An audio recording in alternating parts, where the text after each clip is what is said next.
The metal chair creaked under Zethkar's weight as he shifted uncomfortably in the small interview room. His four eyes kept moving between the recording device on the table and the human woman sitting across from him. Dr. Amanda Clark had been waiting for this moment for 3 months. Getting the last survivor of the 47th Corvani Assault Fleet to agree to an interview had taken every favor she could call in at the Galactic Peace Tribune. The room was cold and sterile, painted in neutral, gray colors that were supposed to be calming to different alien species. But nothing could calm the tremor in Zethkar's clawed hands as he stared at the small recording device. His blue-scaled skin had lost much of its natural shine, and the battle scars that covered his arms and face told a story of violence that most beings in the galaxy had never experienced. Amanda pressed a button on the recorder and spoke clearly. "This is Dr. Amanda Clark conducting an interview with Zethkar of the Corvani Empire for the Galactic Peace Tribune. The date is standard. Galactic Year 2387, Day 156. Zethkar, please state your name and rank for the record." The alien's voice came out as barely more than a whisper. "I am Zethkar, former battle leader of the 3rd Assault Division, 47th Fleet of the Corvani Empire." He paused and his large eyes closed for a moment. "I was the only one who came back, alive." Amanda had read the military reports. The 47th Fleet had been massive by any standard. Over 300 ships with nearly 2 million Corvani soldiers. They had been the pride of the Empire, fresh from conquering the Deltari system where they had crushed all resistance in just 6 days. The fleet had been commanded by Vextar, one of the most successful military leaders in Corvani history. "Can you tell us about the mission briefing before you arrived at the human system?" Amanda asked, keeping her voice gentle. She had interviewed trauma survivors before, but never someone who had fought humans. The galaxy was still trying to understand what had happened 3 years ago when the mighty Corvani Empire had retreated from a single star system. Zethkar's claws scratched against the metal table as his hands clenched. Commander Vextar called it a routine conquest. He showed us pictures of the humans and their primitive ships. They looked weak, small. Their technology was maybe 50 years behind ours. We laughed when we saw their weapons. His voice carried a bitter tone that made Amanda lean forward. The intelligence report said humans had only been in space for about 200 of their years. They had never fought a real war against another species. Most of their conflicts were against each other on their home world. Vextar said we would be home within a standard month with another victory to add to our record. Amanda nodded and made a note on her tablet. The Corvani Empire had conquered 43 different species over the past 2,000 years.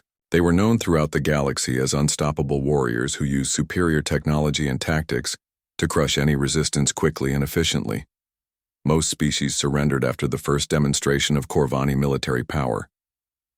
"What were your first impressions when you arrived in their system?" she asked. Zethkar was quiet for a long moment, his eyes focusing on something far away. "The humans sent us messages as soon as we came out of jump space. Standard diplomatic communications, asking us to state our intentions. Vextar ignored them, of course. We had done this 43 times before. There was no need to waste time talking. But they kept sending messages, different voices, different languages. Some of them sounded afraid, but others..." He stopped and shook his head. "Others sounded angry, really angry. Like we had insulted them personally just by being there." Amanda knew from the official records that first contact between the Corvani and humans had lasted less than 6 hours. The Empire fleet had transmitted a standard surrender demand and given the humans 12 hours to respond. The human response had been immediate and simple, a single word transmitted on all frequencies. "What did you think when the humans sent back their answer?" Amanda asked. For the first time since the interview began, something that might have been a smile crossed Zethkar's face, but it was not a happy expression. "They sent back one word, just one, in our language, so there could be no mistake about what they meant." He looked directly at Amanda with all 4 eyes. "They said no." Vextar was surprised. Most species at least tried to negotiate or ask for terms, but humans just said no. Like we had asked them if they wanted to give us their food instead of their entire civilization. Zethkar's claws clicked against the table in a nervous rhythm. That should have warned us. Should have told us these beings were different. Amanda had studied the audio recording of that transmission. The human voice had been calm and clear, speaking perfect Corvani with no trace of fear or uncertainty. Just a simple, absolute refusal that carried the weight of an entire species behind it. What happened next? She prompted. Vexitar ordered the demonstration. Standard procedure. We destroyed one of their orbital stations to show them what would happen if they continued to resist. Zethkar's voice became even quieter. We expected panic, desperate calls for mercy, offers to surrender. That is what always happened before. But the humans did something we had never seen. They started moving civilians off their stations and ships, not running away, not hiding. They were organizing. And they sent us another message. He stopped talking and Amanda could see his hands shaking. What did they say? They thanked us. The words came out like Zethkar was spitting something bitter. They thanked us for showing them exactly what kind of enemies we were. They said now they knew there would be no negotiation, no mercy, no surrender. They said we had made their choice simple. Amanda felt a chill run down her spine. She had grown up hearing stories about the war, but most of them focused on the battles and victories. This was the first time she had heard about those early moments when everything had started to go wrong for the Corvani. Then their military leader spoke to us directly. A female named General Patricia Hayes. She looked right into the camera and spoke to Vextar like they were old friends. Zethkar was breathing harder now, his 4 eyes wide with the memory. She said that her species had been fighting and dying for causes they believed in for thousands of years. She said we had just given them the greatest cause they had ever had. What did she mean? She said we had united every human on their planet and in their system against a common enemy. That every man, woman, and child now had the same mission, to make sure that the Corvani Empire learned what it meant to pick a fight with humanity. Zethkar looked at the recording device with something close to fear. She said they were not going to just fight us. They were going to teach the entire galaxy what happened to anyone who threatened human families. Amanda realized she was holding her breath. The official reports had mentioned General Hayes, but only briefly. Most of the focus had been on the major battles and tactical decisions. This was the first time she had heard about the psychological warfare that had apparently started before the first shot was fired. How did Commander Vextar respond to that? He laughed. Zethkar's voice was flat now, emotionless. He actually laughed. He said humans talked too much and that he would show them the difference between words and actions. He ordered the full assault to begin immediately. The alien warrior fell silent, staring at his clawed hands. Amanda could see that even 3 years later the memories were still painful for him. But she needed to know more. The galaxy needed to understand what had really happened in the Sol system. When did you realize that this was going to be different from your other conquests? She asked softly. Zethkar looked up at her with all 4 eyes. And Amanda saw something she had never expected to see in a Corvani warrior. She saw fear. Deep, lasting fear that had never completely gone away. The moment our first landing ships touched down on their planet, he whispered. That was when we learned that humans do not fight wars the same way as everyone else in the galaxy. Amanda leaned forward in her chair as Zethkar continued his story. The alien's 4 eyes had a distant look, as if he was seeing events from 3 years ago playing out in front of him again. His clawed hands gripped the edge of the metal table, leaving small scratches in the surface. The first wave of landing ships launched at dawn on the human planet, Zethkar said, his voice barely above a whisper. 200 ships carrying 50,000 of our best soldiers. We had done this so many times before. The pattern was always the same. Land near the major population centers, demonstrate our superior firepower, accept the surrender of local leaders, then move on to the next target. He paused and closed his eyes for a moment. But as our ships entered the atmosphere, something went wrong. The humans had weapons we did not expect. Not advanced technology. Simple, crude missiles that should not have been able to hit our ships. But they did hit us, again and again. Amanda checked her notes. The military reports had mentioned unexpected resistance during the initial landing, but the details had been classified. What made their weapons so effective? They were not trying to destroy our ships, Zethkar explained, his voice getting stronger as he spoke. They were trying to damage them just enough to bring them down in specific places. Places where humans were waiting for us. It was like they wanted us to crash so they could fight us on the ground. The alien warrior's skin had turned a darker shade of blue, which Amanda knew was a sign of stress in his species. Captain Jake Morrison was commanding one of their small ships. A tiny thing compared to our battlecruiser's Sword of Victory. His ship was damaged and losing air, but instead of surrendering or trying to escape, he did something that made no sense. What did he do? He rammed us. The words came out flat and emotionless. His ship was maybe 1% the size of ours, but he flew it straight into our engine core. The explosion killed him and his entire crew instantly, but it also crippled our ship. We had to make an emergency landing on their planet. Amanda made notes on her tablet, but she was having trouble understanding the tactical logic. Why would he sacrifice his ship and crew for such a small victory? Zethkar looked at her with all four eyes, and she could see confusion mixed with fear in his expression. That is what we asked ourselves. In every other war we had fought, when a ship was damaged and defeat was certain, the enemy would surrender to save lives. But Morrison chose to die instead of letting us continue to the planet's surface with full power, and he was not the only one. Ship after ship, the humans made the same choice. They turned their vessels into weapons and threw them at us like stones. By the time we reached the surface, we had lost 30% of our landing force, not to superior technology, but to humans who chose death over defeat. The alien paused, and Amanda could hear the ventilation system humming in the quiet room. She knew from the official records that the Corvani had still managed to land substantial forces on Earth, but now she was beginning to understand why the invasion had been so costly from the very beginning. "Tell me about the ground battles," she said gently. Zethkar's claws clicked against the table in a nervous pattern.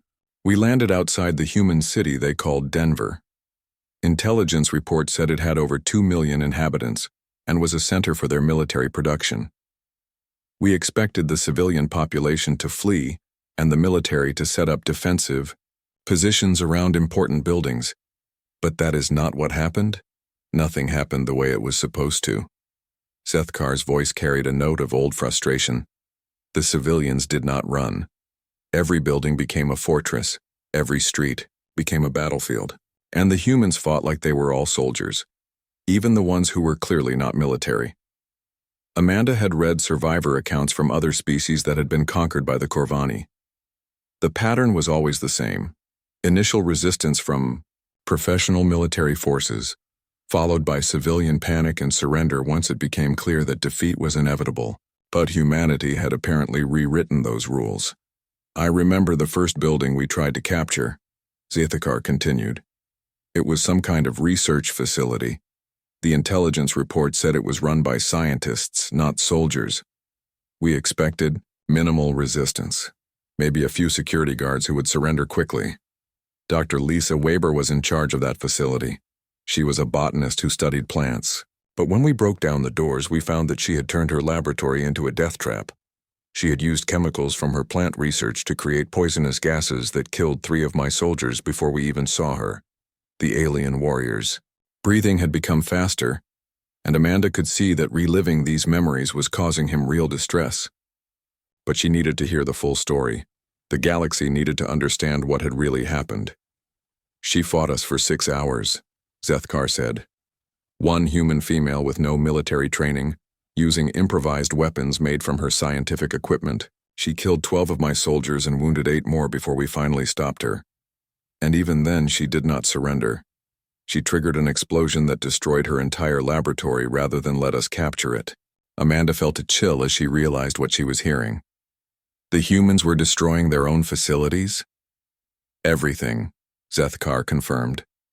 "If they could not hold a position, they destroyed it.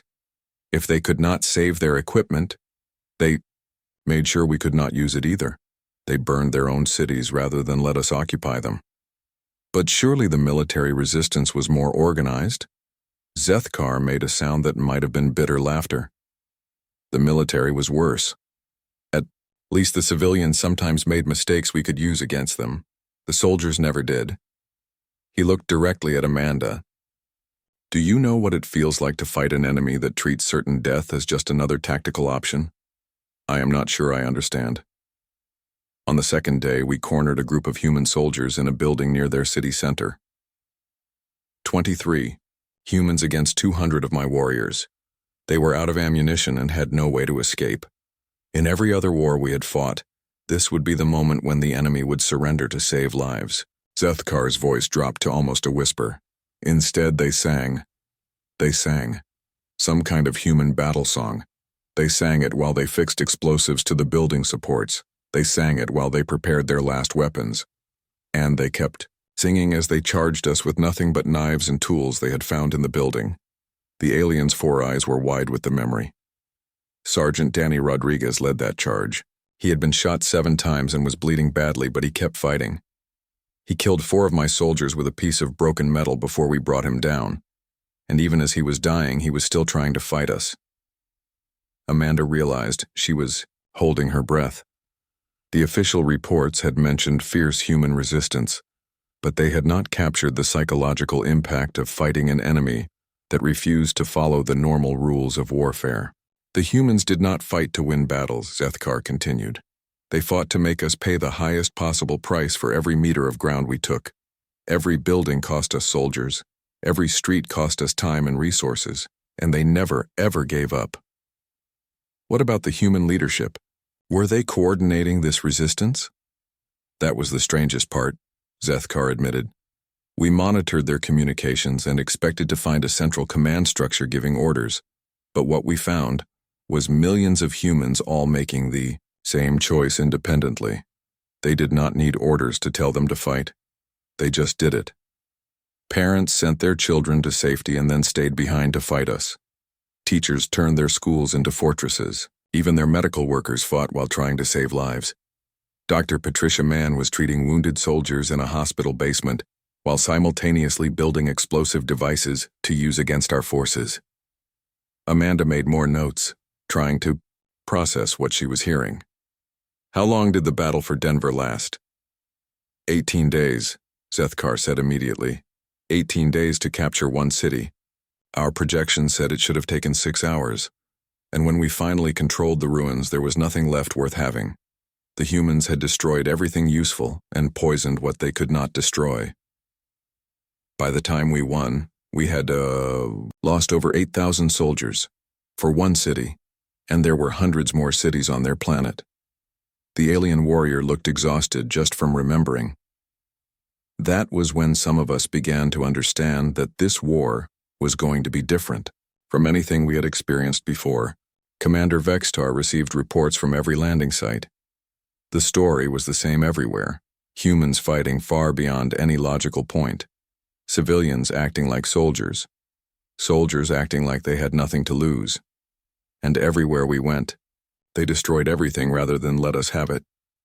Zethkar fell silent, staring at his hands. Amanda could see that even 3 years later, the memory of those first battles still haunted him. But she needed to know more. She needed to understand how an entire galactic empire had been defeated by one species that had barely begun to explore space. When did you realize that the Corvani Empire might actually lose this war? She asked quietly. Zethkar looked up at her with an expression of deep sadness. When we intercepted a human broadcast on the 3rd day. A human child. Maybe 8 years old. The recording device hummed softly as Zethkar continued his account. Amanda could see that the alien warrior was struggling with the memories, but she needed to hear more.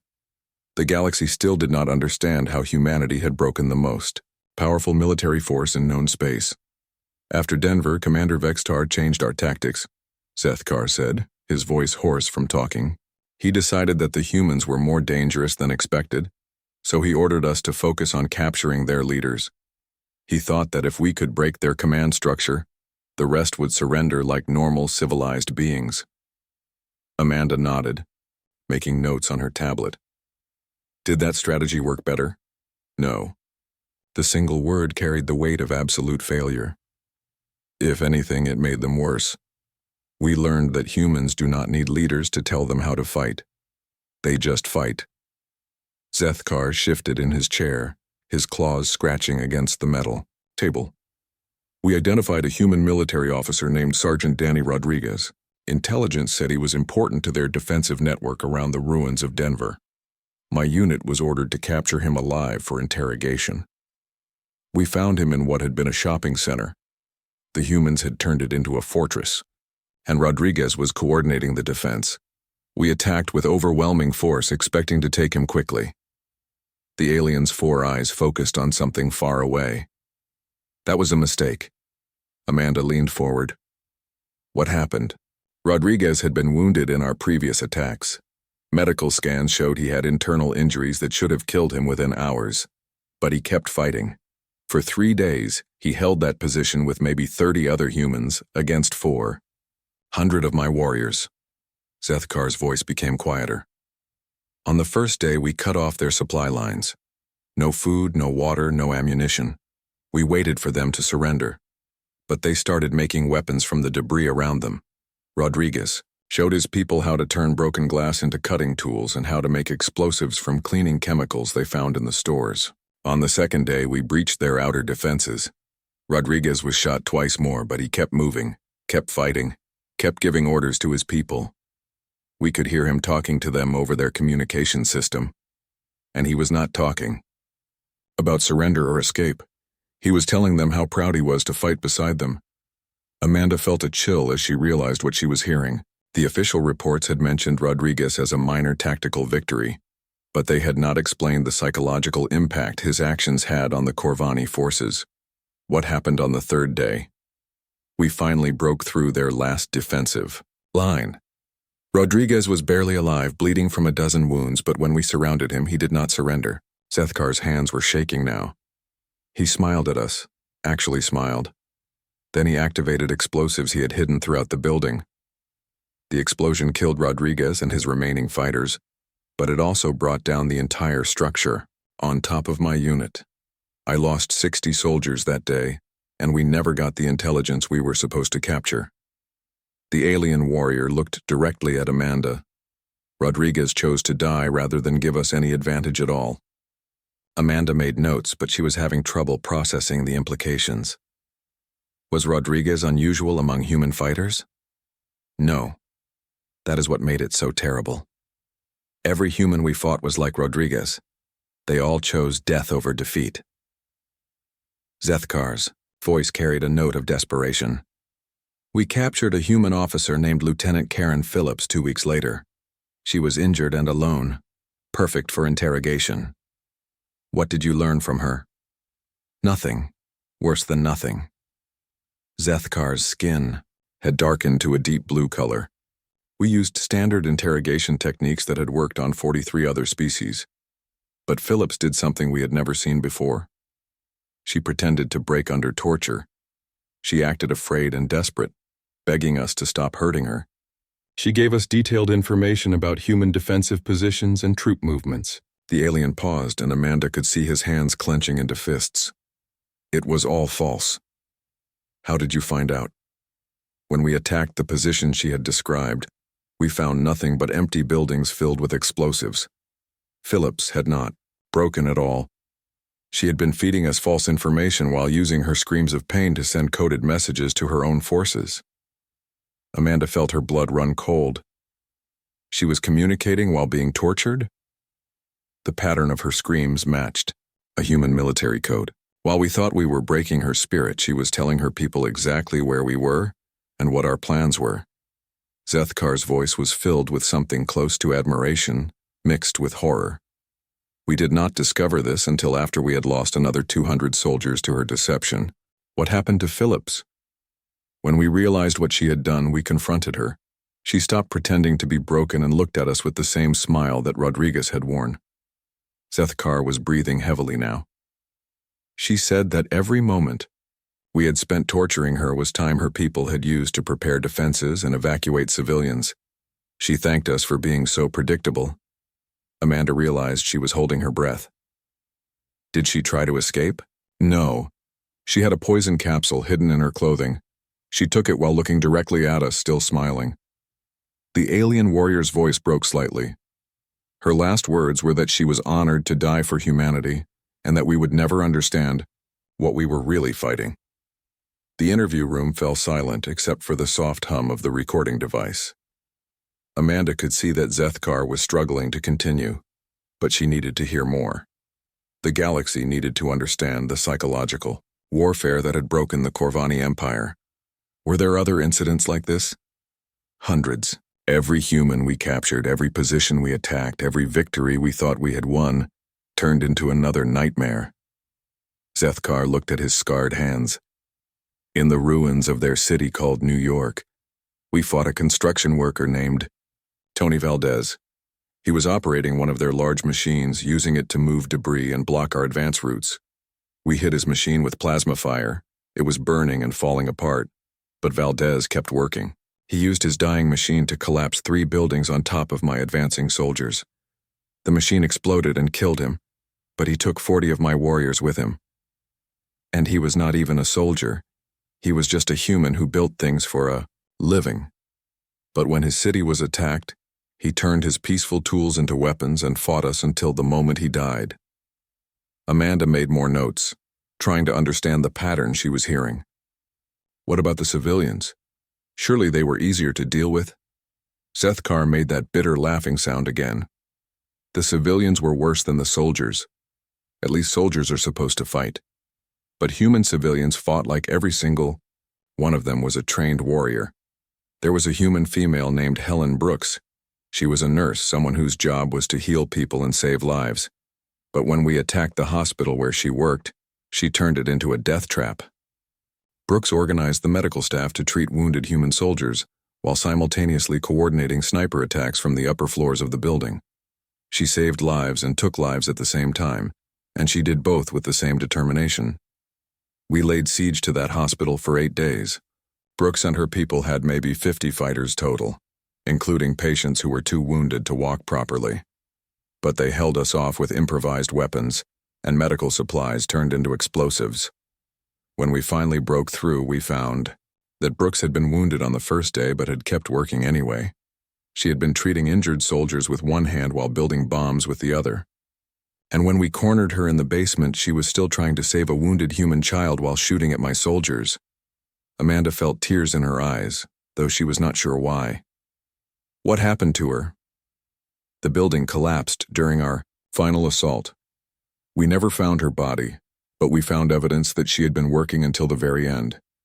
There were medical supplies organized for the survivors, and explosive charges placed to deny us any useful equipment. Brooks died doing her job and fighting us at the same time, and she was not unique. Every human civilian we encountered made the same choice. They would rather die than let us win. Zethkar fell silent, staring at the table.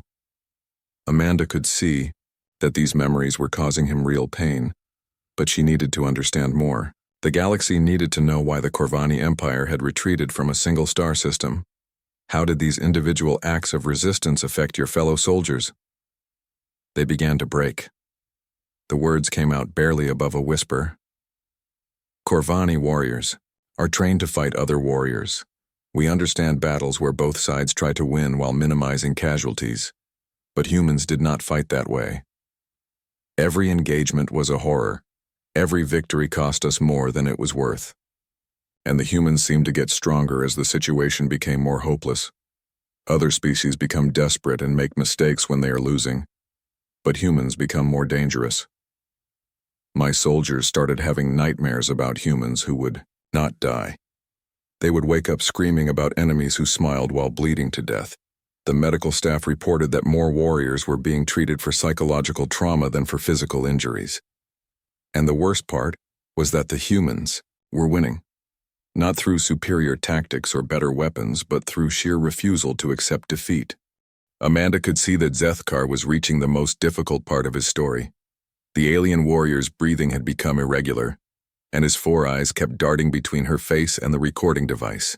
She knew that what came next would be the moment when the mighty Corvani Empire finally understood what they were truly fighting. Commander Vextar made one last attempt to end the war quickly, Zethkar said, his voice barely steady. After 6 weeks of fighting, we had taken only 3 human cities. and each victory had cost us thousands of soldiers. The casualties were so high that some of his officers were starting to question whether the conquest was even possible.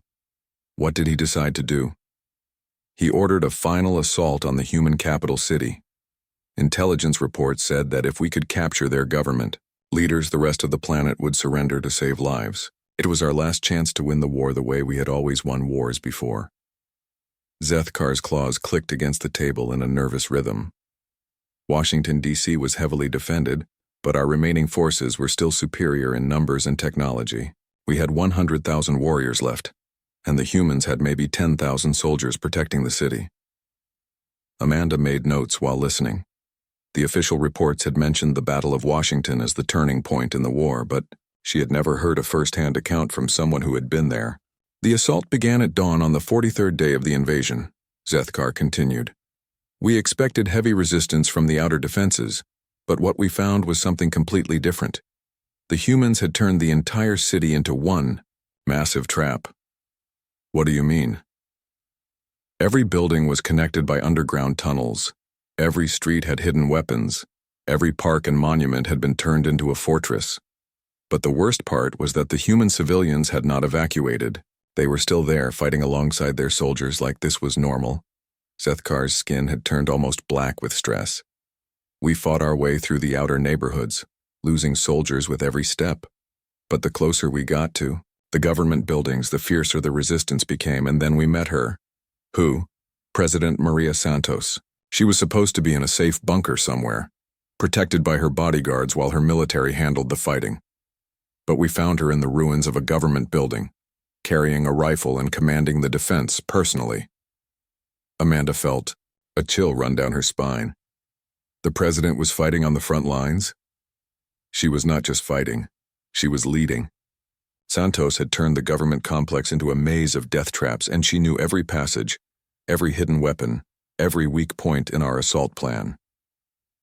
Zethkar's voice carried a note of reluctant respect. She fought like someone who had nothing left to lose and everything to protect. We cornered her unit in what had been their Supreme Court building. Santos was wounded and running low on ammunition, but when we demanded her surrender, she did something that made no sense. She started broadcasting to the entire planet. What did she say? She told every human on their world that the invaders had reached the heart of their government, and that this was the moment that would define their species for all time. She said they could choose to surrender and live as slaves, or they could choose to fight and die as free beings. Zethkar was breathing heavily now, his 4 eyes wide with the memory. Then she said something that I will never forget. She said that if humanity was going to die, they would make sure the galaxy remembered what it cost to kill them. Amanda realized she was holding her breath. What happened next? Santos activated what they called the Scorched Earth Protocol. Explosions started going off all across the planet. Not just military targets, but everything. Factories, power plants, research facilities, cultural centers. The humans were destroying their own civilization rather than let us have it. They were destroying everything. Everything. Libraries full of their knowledge, museums with their art and history, schools where their children learned. Santos was willing to erase her own species' legacy rather than let it be conquered. Zethkar's voice was filled with awe and horror. In 43 previous conquests, we had never seen anything like it. But the most terrible part was that the human civilians were helping. Parents were destroying their own homes. Teachers were burning their schools. Artists were demolishing their own creations. They were all making the same choice their president had made. Amanda tried to process what she was hearing. Why would they destroy their own culture? Because they understood something that we did not. They knew that some things are more important than survival. Santos explained it in her final broadcast. She said that freedom and dignity were worth more than life itself, and that no true human would choose slavery over death. Zethkar fell silent for a moment, his claws scratching patterns on the metal table. That was when we realized that we were not fighting a normal war. We were fighting an entire species that would rather commit suicide than surrender. What was Commander Vextar's response? Panic. Complete panic. He had never faced an enemy that was willing to destroy everything rather than be conquered. His entire strategy was based on capturing valuable resources and productive populations, but the humans were making sure there would be nothing left to capture. He ordered an immediate assault on the government complex, hoping to stop Santos before she could complete the destruction. But that was exactly what she wanted us to do. Amanda leaned forward. It was a trap? The ultimate trap. Santos had been drawing us deeper into the city, making us commit more and more forces to the assault, and when we were all concentrated in the government district, she triggered the final phase of her plan. Zethkar's voice dropped to a whisper. Captain Steve Harrison led the last human military unit in a direct assault on our command center. It should have been suicide. 50 humans against 5,000 Corvani warriors. But Harrison had a plan that made no logical sense. What did he do? He and his soldiers had covered themselves with explosives, not to destroy buildings or equipment, but to turn themselves into living weapons. They charged our lines with no intention of surviving, only of taking as many of us with them as possible. Harrison himself was wounded 7 times before he reached our command post, but he kept coming. He was bleeding from dozens of wounds, carrying weapons in both hands, and he was smiling. Actually smiling while he was dying. Zethkar's hands were shaking now. The sight of Harrison, covered in blood but still advancing with that terrible human smile, broke something in my fellow warriors. Corvani soldiers who had fought in dozens of battles turned and ran rather than face an enemy who treated certain death as a tactical advantage. What happened to Harrison? He reached Commander Vexitar's position and detonated the explosives he was carrying. The explosion killed him instantly, but it also destroyed our entire command structure and killed over 200 of our officers. The alien warrior looked directly at Amanda. Harrison died, but his death ended any hope we had of winning the war. Because you lost your leadership? Because we realized that every human on their planet was exactly like Harrison. They were all willing to die if it meant we could not win. And we finally understood that there was no way to defeat an enemy like that. Zethkar's voice became even quieter. But the worst was yet to come. While we were fighting in the city, other humans had been attacking our ships in orbit. We thought our fleet was safe in space, but we were wrong. How could they attack your ships? They used their own ships as weapons, just like they had done during the initial invasion. But this time, they were not just ramming us. Some of them had managed to board our vessels. Engineer Ray Murphy had spacewalked between ships using nothing but a maintenance suit and pure determination. He led boarding parties made up of humans who had somehow survived in the vacuum of space, long enough to cut through our hull plating. That is impossible. No being can survive in space without proper equipment. That is what we thought too. But Murphy and his people had modified their equipment and accepted that they would probably die in the attempt. They did not care about survival. They only cared about making sure we could not escape to bring reinforcements. Zethkar looked exhausted. Murphy's boarding parties captured 3 of our ships and used them to attack the rest of the fleet. Human civilians who had never been in space before were flying our own vessels against us, and they were doing it better than our trained pilots. How is that possible? Because they were not trying to survive the battles. They were trying to inflict maximum damage before dying. Our pilots were trained to win while staying alive, but the humans had removed survival from their tactical considerations entirely. By the time the battle was over, half our fleet was destroyed or captured, and the other half was too damaged to continue fighting. And all of this was accomplished by humans who had treated their own deaths as acceptable losses.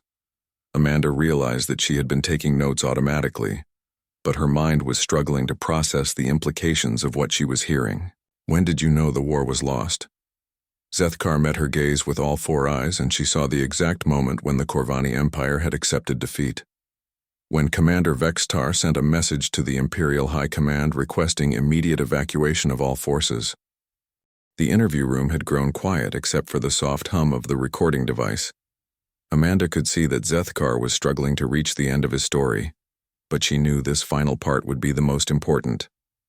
The galaxy needed to understand, not just how the war had ended, but what it meant for the future. "Tell me about the retreat," Amanda said gently. Zethkar closed his 4 eyes for a long moment before answering.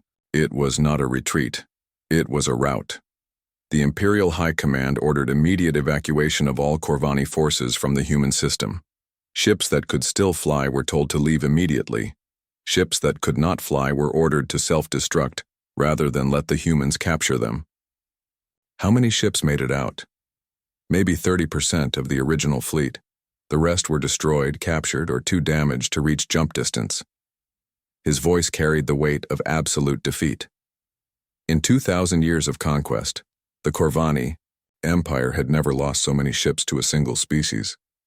Amanda made notes, but she was more interested in what had happened to Zethkar personally. You said you were the only survivor from your unit. How did you end up being left behind? My transport ship was sabotaged by human boarding parties.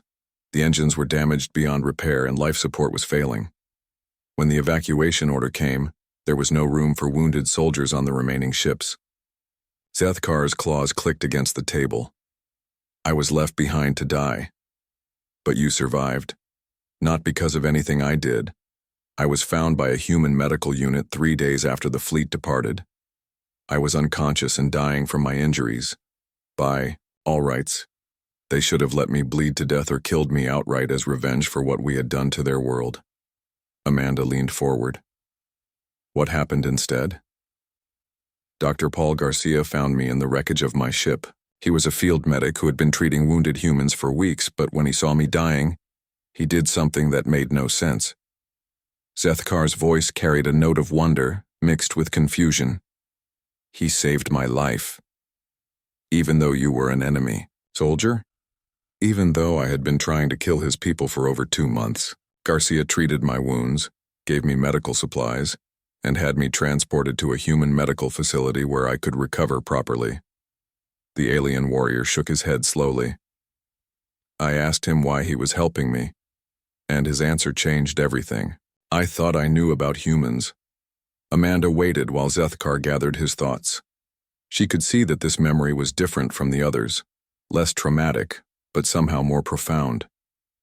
Garcia said that his job was to heal people, not to judge whether they deserved healing.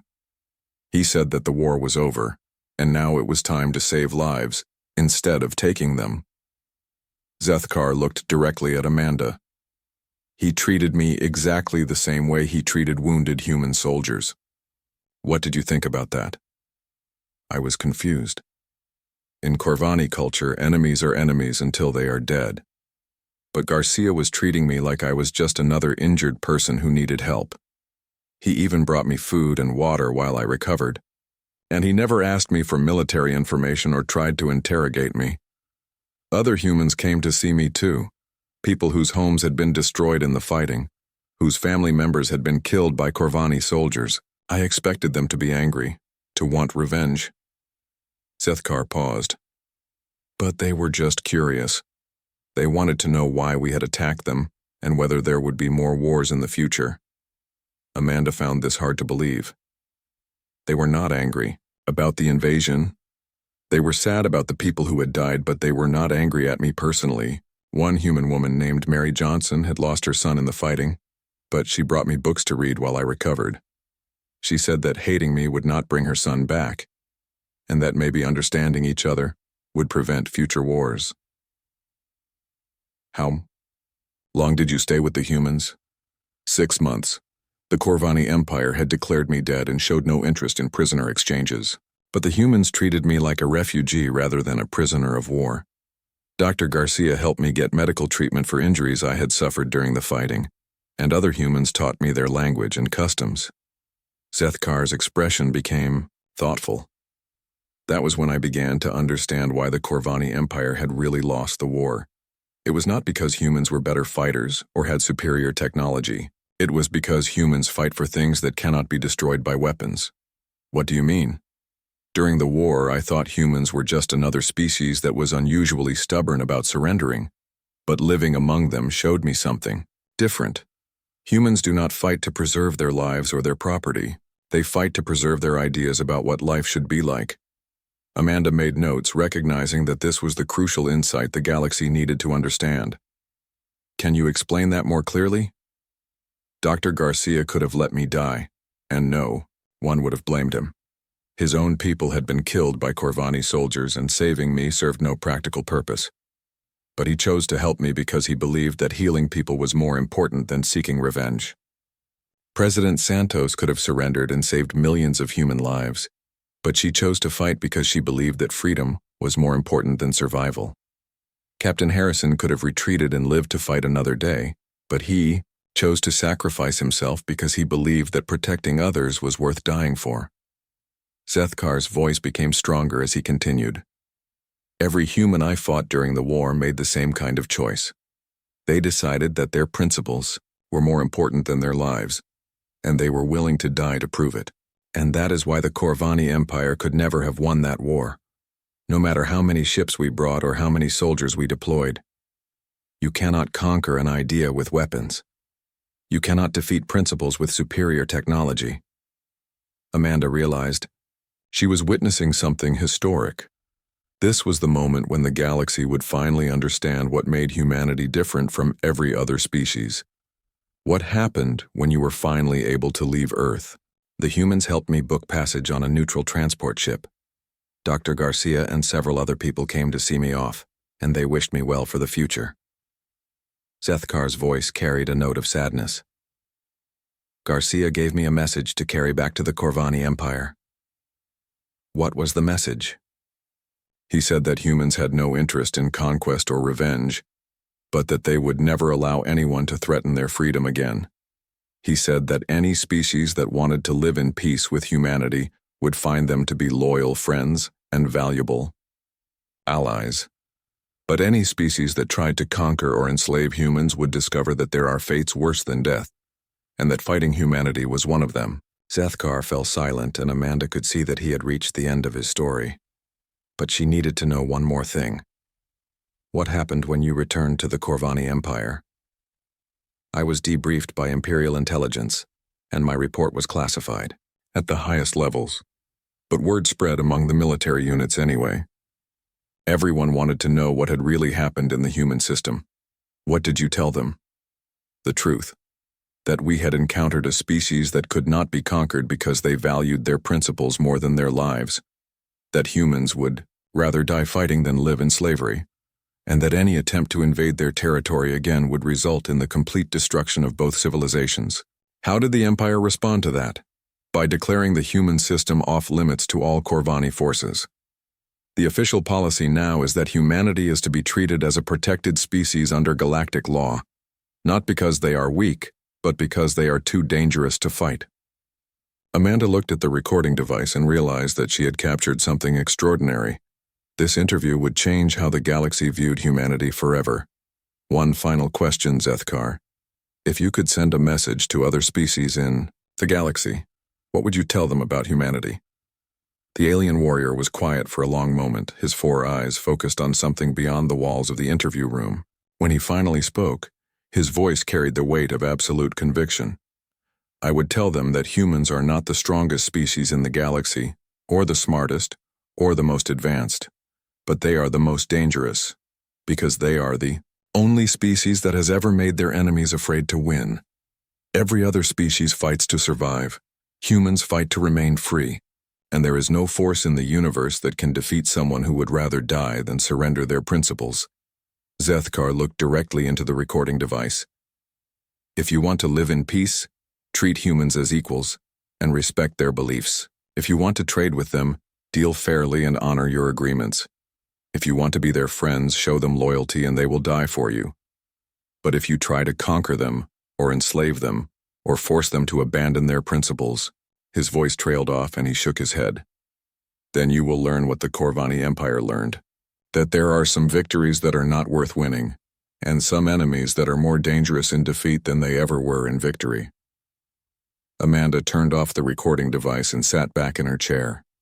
She knew that this interview would be broadcast across the galaxy within hours, and that it would change everything. For the first time, the galaxy would understand why humanity had been admitted to the Galactic Council despite being a young species with limited technology.